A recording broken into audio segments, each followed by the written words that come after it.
ఉన్నాయి, ఆగ్రహానికి గురవుతున్నారు.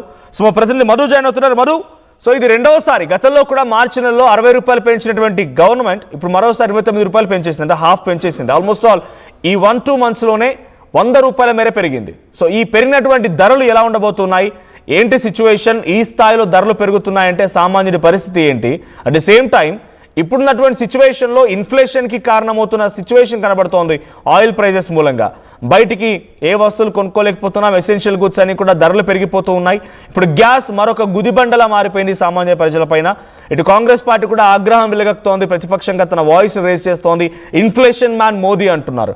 సో రియాక్షన్స్ ఏంటి పొలిటికల్ అండ్ సామాన్యులు ఏమనుకుంటున్నారు ఈ గ్యాస్ ధరల పెంపు విషయంలో? ఎగ్జాక్ట్లీ, ప్రపంచ యుద్ధం కారణంగా ఇరాన్ తర్వాత అమెరికా ఇజ్రాయెల్ సంబంధించినటువంటి ఆ ఎఫెక్ట్ ఇంకా ప్రపంచం పైన ఇంకా కొన్ని రోజులు పడేటువంటి సిచ్యువేషన్ కనిపిస్తా ఉంది. ఈ ఎఫెక్ట్ దేశంలో ప్రపంచంలో ఉన్నటువంటి అన్ని దేశాలపైన, ముఖ్యంగా భారత్ లాంటి దేశాలపైన కూడా తీవ్ర ప్రభావం చూపిస్తా ఉంది. ఇప్పటికే కమర్షియల్ సిలిండర్ పెరిగింది, దానివల్ల హోటల్స్ కొన్ని మూతపడ్డాయి.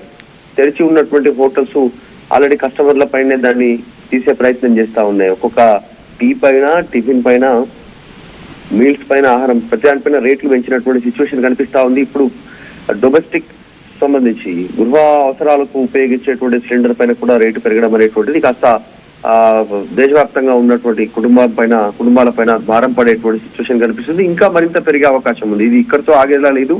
ఇప్పటికీ పెట్రోల్, డీజిల్ పెరుగుతున్నట్టు, కమర్షియల్ సిలిండర్ పెరుగుతున్నట్టు, డొమెస్టిక్ సిలిండర్ కూడా పెరుగుతూ పోయేటువంటి అవకాశం కనిపిస్తా ఉంది. కేవలం 29 రూపాయలు, 24 రూపాయలే కాదు, ఇంకా పెద్ద ఎత్తున పెరిగే అవకాశం ఉంది. అక్కడ నుంచి హార్మోజ్ జలసంధి ఏదైతే ఉందో అక్కడి నుంచి సరఫరా కావాల్సినటువంటి గ్యాస్ నిలిచిపోవడము, ఉద్రిక్త పరిస్థితుల నేపథ్యంలో ఇది మరింత పీక్స్ కు వెళ్లే సిచ్యువేషన్ అయితే కనిపిస్తా ఉంది. ఇప్పుడు 14 కేజీల డొమెస్టిక్ ఎల్పిజి ధర 994 రూపాయలకు పెరగడం అనేటువంటి దాదాపు 1000 రూపాయలకు దగ్గరలో ఉన్నటువంటి పరిస్థితి. ఇంకా ఈ ఇరాన్ అమెరికా యుద్ధానికి సంబంధించినటువంటిది, ఇంకా ఈ ఉద్రిక్త నేపథ్యంలో ఇంకా కాస్త చమురు పైన కానీ గ్యాస్ సరఫరాల పైన తీవ్రమైనటువంటి ఎఫెక్ట్ ఉండనుంది. ఇది మరింత పెరిగే అవకాశం కనిపిస్తా ఉంది. రేపు ఫ్యూచర్ లో ఇన్ఫ్లేషన్ తో ప్రజల పైన తీవ్ర ప్రభావం పడే అవకాశం ఉంది, భారం పడే అవకాశం ఉంది. దీనికి పొదుపు మంత్రమే దీనికి ప్రస్తుతం మన ముందున్నటువంటి మార్గం అనేటువంటి ప్రధాని నరేంద్ర మోదీ ఒక సూచన చేసే ప్రయత్నం చేశారు. గ్యాస్ గానీ, సిలిండర్ గానీ, కమర్షియల్ గానీ, విషయంలో గానీ ఆ పెరిగిన క్రమంలో 5 రూపాయలు, 10 రూపాయలు, లేకపోతే అంటే బిలో 1 డిజిట్, సింగిల్ డిజిట్ లోనే ఉండేది ఆ పెంపుదల కూడా. 5, 10, 9 ఈ రకంగా పెరుగుతూ ఉండేది. కానీ ఏకంగా ఈ మధ్య కాలంలో పెరిగినప్పుడల్లా 50 రూపాయలు, 40 రూపాయలు, 30 రూపాయలు ఈ స్థాయిలో పెరుగుతోంది. మార్చిలో 60 రూపాయలు పెంచేశారు ఆల్రెడీ. అప్పుడు కూడా ఇదే స్థాయిలో తీవ్ర యుద్ధం ఉంది. యుద్ధం మొదలైంది ఫిబ్రవరి 28న ఇరాన్, అమెరికా అండ్ ఇజ్రాయెల్ దేశాల మధ్యలో. ఆ యుద్ధం కారణంగా కొంత గ్యాస్ సరఫరా నిలిచిపోవచ్చు, గ్యాస్ సరఫరా ఆగిపోవచ్చు. ఇప్పుడు ఈ మధ్య కాలంలో కొంత సెటరేట్ అవుతోంది. అండ్ ఇండియాకి కొంత ఫ్రీ మూవ్మెంటే కల్పిస్తోంది ఇరాన్ అన్నట్టుగా ఇరాన్ చెప్తోంది. సరే, యుద్ధ ప్రభావం ఉంటే ఉండొచ్చు, కానీ ఈ స్థాయిలో 100 రూపాయలు పెరగడం ఏంటి? ఈరోజు 29 రూపాయలు పెరిగింది, మొన్న 60 రూపాయలు, అంటే ఆల్మోస్ట్ ఒక 89 రూపాయల వరకు పెరిగిపోయింది. అంటే నియర్ బై 100 రూపీస్ పెరిగింది. ఈ స్థాయిలో ధరలు పెరగడం ఎటువంటి ప్రభావం చూపించబోతోంది? అంటే ఇంతటి స్థాయిలో 100 రూపాయలు పెరుగుతున్నాయంటే ఇంకా ఇంపాక్ట్ పెరిగే అవకాశం ఉందా? ఇంకా రాను రోజుల్లో ఇంకా ధరలు పెరుగుతాయా? వాస్తవంగా అయితే మిగతా ప్రపంచ దేశాలన్నీ కూడా అతలాకుతలం అవుతున్నటువంటి సిచ్యువేషన్ ఉంది. కొన్ని దగ్గర ఆల్రెడీ ఫ్యూయల్ లాక్డౌన్ ప్రకటించారు, కొన్ని దగ్గర ఈవెన్ ఆడ్ నెంబర్స్ అనౌన్స్మెంట్ చేశారు, కొన్ని దగ్గర వర్క్ ఫ్రమ్ హోమ్ ప్రకటించడం చేశారు, కొన్ని చోట్ల అయితే వర్క్ హాలిడేస్ ఇచ్చినటువంటి సిచ్యువేషన్ కొన్ని దేశాల్లో ఈ రకంగా కొనసాగుతా ఉంది. అక్కడ ఉన్నటువంటి జనాభా చాలా తక్కువ జనాభా అయినప్పటికీ కూడా ఆ పరిస్థితులు క్రియేట్ అయ్యాయి. భారతదేశంలో 140 కోట్లకు పైగా తొనికిసలాడుతున్న జనాభా ఉన్నప్పటికీ కూడా మిగతా దేశాలతో ఉన్నటువంటి సత్సంబంధాలతో ఇప్పటివరకు కాస్త అట్లాంటి ఇంకా పూర్తి స్థాయిలో అంటే ఫ్యూయల్ లాక్డౌన్ విధించేటువంటి పరిస్థితి భారతదేశం లాంటి దేశంలో రాలేదు.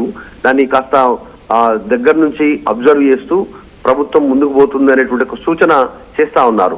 మరి ప్రతిపక్షాల నుంచి విమర్శలు మాత్రం తీవ్ర స్థాయిలో ఉన్నాయి. ఆ దేశాలతో యుద్ధం కారణంగా ప్రజలపైన భారం పడతా ఉంది, ప్రభుత్వం పెంచుతూ పోతా ఉంది. ఇది ఎంత మాత్రం కరెక్ట్ కాదు, దీన్ని అడ్డుకోవాలి, ఇంత పెంచొద్దు అనేటువంటి డిమాండ్ చేస్తా ఉన్నారు. నష్టం ఏదో ప్రభుత్వమే భరించాలి, ప్రభుత్వం ప్రజలపైన భారం వేయొద్దు అనేటువంటి డిమాండ్ చేస్తా ఉన్నారు చూస్తున్నటువంటి సందర్భం. కానీ ప్రపంచ దేశం, ఒక్క భారతదేశం కాదు, ప్రపంచ దేశాలన్నీ కూడా అతలాకుతలం అవుతున్నాయి యుద్ధం కారణంగా. కాబట్టి దీన్ని తప్పని పరిస్థితులు క్రియేట్ అవుతా ఉన్నాయి అనేటువంటి ఒక అభిప్రాయాన్ని బీజేపీ నాయకులు వీళ్ళంతా వ్యక్తం చేస్తా ఉన్నారు. కాకపోతే ఫ్యూచర్ లో ఈ రేట్లు మరింత పెరిగే అవకాశం ఉంది. ఇప్పటికే పెట్రోల్ 115, 116 రూపాయలకు రీచ్ అయినటువంటి పరిస్థితి లీటర్. అది లాస్ట్ కు చివరికి ఇంకొక సంవత్సరం వరకు 150 రూపాయల వరకు రీచ్ అయ్యే అవకాశం ఉందనేటువంటిది కూడా అంచనా వేస్తా ఉన్నారు ఆర్థిక నిపుణులు. తర్వాత కమర్షియల్ సిలిండర్ మరింత హైప్ పెరిగేటువంటి అవకాశం ఉంది. At the same time LPG domestic cylinder కూడా మరింత పెరిగేటువంటి సిచ్యువేషన్, పేదల పైన సామాన్యుల పైన భారం పడే అవకాశమే ఉంది ఫ్యూచర్ లో కూడా. దీనికి ప్రత్యామ్నాయ మార్గాలను ఎంచుకోవడం పైనే ఉంది అనేటువంటి ఆలోచన చేస్తా ఉన్నారు. అంటే విద్యుత్తుకు సంబంధించినటువంటి ఎలక్ట్రిక్ స్టవ్లను ఉపయోగించడం కానీ, తర్వాత ఎలక్ట్రిక్ వాహనాలను ఉపయోగించడము, వర్క్ ఫ్రమ్ హోమ్ పైన దృష్టి పెట్టడము, ప్రయాణాలను తగ్గించుకునేటువంటి దృష్టి పెట్టడం, ఇట్లాంటి వాటిపైన దృష్టి పెట్టాలని ప్రభుత్వం సూచన చేస్తా ఉంది. Right, thank you Madhu. So present ఈ రోజు 29 రూపాయల వరకు పెరిగింది. గతంలో మార్చి నెలలో 60 రూపాయలు. మొత్తంగా ఈ రోజు ధర 994 రూపాయలుగా ఉంది, ఆల్మోస్ట్ 1000 రూపాయలు. ఇక నాకు తెలిసి ఈ 994 రూపాయలతో పాటుగా డెలివరీ ఛార్జెస్ అని చెప్పి ఇంటి వరకు వచ్చినందుకు కానీ మరొక 30 నుంచి 100 రూపాయలు వసూలు చేస్తారు according to the distance. So అంత కాస్త 1000 రూపాయలు దాటిపోతుంది ఈజీగా. 1000 రూపాయలు దాటింది సిలిండర్ ధర అని అంటే ఎంతటి ప్రభావం ఉందో అర్థం చేసుకోండి పబ్లిక్ పైన, ఎటువంటి ఇన్ఫ్లేషన్ స్టార్ట్ అయిందో అర్థం చేసుకోండి. ఇన్ఫ్లేషన్ అనేది ఒక్క రోజులోనో లేకపోతే ఒక గంటలోనో వచ్చేది కాదు. ఈ ధరలు పెరిగిన తర్వాత దీనికి ఆటోమేటిక్గా అనుగుణంగా ఉన్నటువంటి ప్రతి ధర పెరుగుతూనే ఉంటుంది. గతంలోనే డొమెస్టిక్ అంటే గతంలోనే కమర్షియల్ యూసేజ్ కోసం వాడేటువంటి ఆ సిలిండర్ల పైన చాలా విపరీతంగా ధరలు పెరిగిపోయి ఆల్మోస్ట్ ఒక 100 రూపాయలకు పైబడే పెరిగింది. సో కొంచెంగా గతంలో కూడా అంటే ఫస్ట్ ఎట్లా స్టార్ట్ అవుతుందంటే వీళ్ళ ప్రభుత్వాల యొక్క తీరు కానీ, గ్యాస్ ఏజెన్సీలు కానీ, లేకపోతే ఆయిల్ కంపెనీస్ కానీ ఫస్ట్గా గతంలో డీజిల్ ధర పెంచేసి 25 రూపాయలు కేవలం ఇండస్ట్రియల్ యూసేజ్ కోసం వాడేటువంటి ఆయిల్లో, ఇండస్ట్రియల్ యూసేజ్ కోసం వాడేటువంటి ఆయిల్లో 25 రూపాయలు పెంచిన ప్రభుత్వం ఆ తర్వాత మెల్లిగా ఏం చేసింది, మేము సామాన్యుల పైన భారం పడనివ్వకుండా అడ్డుకుంటున్నాం, 4 ఏళ్లుగా విపరీతంగా ప్రయత్నం చేసి సామాన్యులని కాపాడుకుంటున్నామని చెప్పేటువంటి మాటల్ని ఎన్నికల సందర్భంలో 5 రాష్ట్రాల ఎన్నికల సందర్భంలో చెప్పుకొచ్చే ప్రయత్నం చేసింది. ఆ తర్వాత అమాంతంగా ఎన్నికలు అయిపోయిన వారం రోజుల్లోనే పెట్రోల్ డీజిల్ ధరలపైన సుమారుగా నియర్ బై 9 నుంచి 10 రూపాయలు పెరిగింది, ఆల్మోస్ట్ నియర్ బై 9 రూపాయలు పెరిగింది. సో సామాన్యులపై భారం పడకుండా అడ్డుకున్నటువంటి ఆ మాటలు సడన్గా ఎందుకు మళ్ళీ ఆ మాట వెనక్కి తీసుకున్నారు, సామాన్యులపై భారం పడే విధంగా 9 రూపాయలు అనౌన్స్ చేశారు. ఆ తర్వాత ఇప్పుడు డొమెస్టిక్ గ్యాస్ సిలిండర్ ధరపై ఈ రోజు పెరిగింది, కానీ కమర్షియల్ గ్యాస్ సిలిండర్ ధర పైన ఆ రేటు ఆల్మోస్ట్ ఒక 1 మంత్ బ్యాకే విపరీతంగా పెరిగింది. అప్పుడు 1000 రూపాయలు 15 దాటింది. ఇందాక కామెంట్లో చూశాను ఒకటి, ఆయన ఒక గ్యాస్ సిలిండర్ ధర ఎంత పెట్టుకున్నాడట అంటే 2200 పెట్టుకున్నాడంట బ్లాక్లో. సత్యానాయర్ 2200కి నేను కొన్నాను గ్యాస్ సిలిండర్ అని చెప్తున్నమాట. 2200 అంటే బ్లాక్లో ఏ స్థాయిలో ఉందో అర్థమవుతోంది. సో నార్మల్గానే ఈ స్థాయిలో ధరలు బరుకుతున్నాయంటే ఇంకా వీటిని బ్లాకుల్లో విక్రయించడాలు, బ్లాకుల్లో అమ్మడాలు ఇవన్నీ కూడా ఇంకా మరింత ఆందోళన గురి చేస్తున్నాయి. సో దాదాపుగా 1000 రూపాయలు దాటినటువంటి గ్యాస్ సిలిండర్ ధర డెఫినెట్గా పబ్లిక్ పైన చాలా భారం పడే అవకాశం ఉంది. సో మీరు భయపెట్టొద్దు అని సత్యనారాయణ అంటున్నారు. భయపెట్టడం కాదు, ఇది ఇక్కడ జరుగుతున్న వాస్తవం. గ్యాస్ సిలిండర్ పైన ఈరోజు 29 రూపాయలు పెరిగింది. హైదరాబాద్లో 965 రూపాయలటువంటి గ్యాస్ సిలిండర్ ధర ఈరోజు 994 రూపాయలు ఉంది. మీ ఇంటికి డెలివరీ అయ్యేసరికి అది 1000 రూపాయలు దాటబోతోంది. ఇది ఎగ్జాక్ట్ సిచ్యువేషన్. సో బీడాలకి గ్యాస్ ఫీ ఇప్పించేద్దామంట, బీదలకి గ్యాస్ ఫీ ఇప్పించాలి అన్నట్టుగా ఆయన కామెంట్ చేశారు. లేదంటే వేరే మార్గంలో ఆహారం వండుకుందాం. వేరే మార్గం అంటే అందరికీ హైదరాబాద్లో ఉన్నటువంటి సామాన్యులు లేకపోతే కొన్ని స్లమ్స్లో ఉండేవాళ్ళు కూడా గ్యాస్ సిలిండర్ ఉంటే గ్యాస్ పెట్టుకొని వండుకోగలుగుతున్నారు. లేదా ఒక కట్టెలు కొట్టుకొస్తారా ఊరోళ్ళేగా, కట్టెలైతే అడవికి వెళ్ళి కట్టెలు కొట్టుకొచ్చైతే హైదరాబాద్లో అపార్ట్మెంట్స్లో వండుకోలేరు కదా. డెఫినెట్గా గ్యాస్ కావాల్సిందే, దానికి ఆల్టర్నేట్ రూట్ అంటూ మనం ఏం ఎంచుకోలేము. పబ్లిక్కి ఇప్పుడు గ్యాస్ పైన గవర్నమెంట్ గతంలో సబ్సిడీ అని రకరకాలుగా ఏదో చెప్పి కొంత రిటర్న్ ఇచ్చే ప్రయత్నం చేసింది అమౌంట్ని, కానీ ఎటువంటి ఉపయోగం లేదు. కానీ తెలంగాణ రాష్ట్రంలో అయితే కొంత ఫ్లెక్సిబుల్ ఉందేమో, 500 రూపాయలకే గ్యాస్ సిలిండర్ అనే రకంగా ఏదో వాళ్ళు చెప్తున్నారు కాబట్టి హామీలో భాగంగా ఉంది కాబట్టి. సో అది ఇంప్లిమెంట్ అవుతుంటే కనుక డెఫినెట్గా అదొక బెనిఫిట్ అనే చూడాలి. సో బట్ అది ఇంప్లిమెంట్ ఏ రకంగా ఉంది, ఏ స్థాయిలో ఉంది, క్షేత్రస్థాయిలో చూడాలి. డెఫినెట్గా గవర్నమెంట్ పైన కూడా అంటే ఈ రకంగా అనౌన్స్ చేసినటువంటి గవర్నమెంట్ పైన కూడా కొంత ఎఫెక్టివ్ ఉండబోతోంది. సో కొన్ని కామెంట్స్ వస్తున్నాయి, ఆ కామెంట్స్ కూడా చదువుతాను నేను. సో ఆ కామెంట్స్ సంబంధించి మీరు కూడా కామెంట్ చేయండి. ఏంటి గ్యాస్ ధరలు పెరగడానికి మీరు ఎలా చూస్తున్నారు?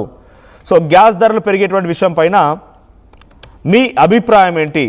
సో ఒక్కసారి కామెంట్ చేయండి. సో ప్రజెంట్ ఆ ట్వీట్ కూడా చూడొచ్చు, కాంగ్రెస్ పార్టీ చేసినటువంటి ట్వీట్.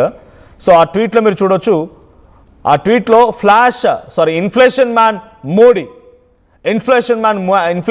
మోడీ అని చెప్పి ఫస్ట్ లైన్ కనబడుతోంది. సో ఇక్కడ తెలంగాణలో కూడా 500 రూపీస్ 500 రూపాయలకి గ్యాస్ సిలిండర్ అనే అంశం ఇంప్లిమెంట్ అవుతోంది కాబట్టి 500 రూపాయల గ్యాస్ సిలిండర్ విషయం కొంత తెలంగాణ ప్రభుత్వం పైన భారం పడే అవకాశం ఉంది. మనం 500 రూపాయలు పెడుతున్నామనంటే గవర్నమెంట్ వైపు నుంచి 494 రూపాయలు గవర్నమెంట్ చెల్లించాల్సి ఉంటుంది. సో ఇప్పుడు ఈ ప్రభుత్వం పైన కొంత భారం పడే అవకాశం ఉంది. నాకు తెలిసి ఈ ప్రభుత్వాలు కూడా కొంత ఆలోచించి ఇంకేదో నిర్ణయం తీసుకుంటారా, లేకపోతే ఇక్కడ స్కేర్సిటీ అంటే పబ్లిక్ మనం అవైలబిలిటీ తక్కువగా చూపించామనుకోండి, పబ్లిక్ వాడకం తగ్గిస్తారు. వాడకం తగ్గించడంతో ఆల్టర్నేట్ రూట్స్ ఎత్తుకుంటారు. సో వాడకం తగ్గించినప్పుడు ఆటోమేటిక్గా ప్రభుత్వం పైన కూడా భారం తగ్గుతుంది. ఇటువంటి ఏమైనా కొత్త జెండాతో ముందుకెళ్తారా, లేదు ఎప్పట్లాగే అవైలబిలిటీని క్రియేట్ చేయగలుగుతారా అనేది చూడాలి.